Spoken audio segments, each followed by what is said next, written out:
In fact ना crops की तादाद इतनी बढ़ गई थी कि दिक्कत आ गई स्टोर कहां पे किया जाए उनको। इसके लिए देखो उनको स्टोर करने के लिए ना मिट्टी के बर्तन यानी पोट्री की डिस्कवरी भी हो गई। इस पीरियड में पोट्री को यानी मिट्टी के बर्तनों को ना 3 तरह से क्लासिफाई किया गया। सबसे पहले ग्रे वेयर, दूसरे नंबर पे ब्लैक बर्निश्ड वेयर और तीसरे नंबर पे mat impressed ware. Neolithic time तक हम वुड गैदरर से वुड प्रोड्यूसिंग इकोनॉमी बन चुके थे।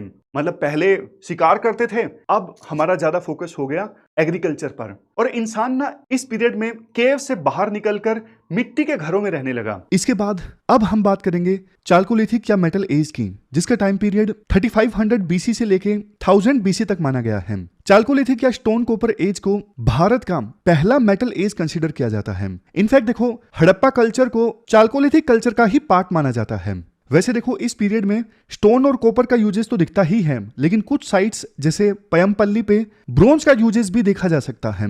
इतिहासकारों ने ना चाल्कोलिथिक कल्चर को ज्योग्राफिकल लोकेशन के हिसाब से डिवाइड किया है। जैसे कि सबसे पहले आता है अहाड़ कल्चर, जिसको हम बानस कल्चर भी बोलते हैं। ये बानस कल्चर नाम आता है राजस्थान में बहने वाली बानस नदी से। अहाड़ कल्चर की कुछ इंपॉर्टेंट साइट्स इस प्रकार से हैं: बालाथल, गिलूंड, ओजियाना। ये देखो आज के समय में राजस्थान के मेवाड़ रीजन में मिलती हैं। इसके बाद दूसरा इंपॉर्टेंट कल्चर चाल्कोलिथिक पीरियड का कायथा कल्चर।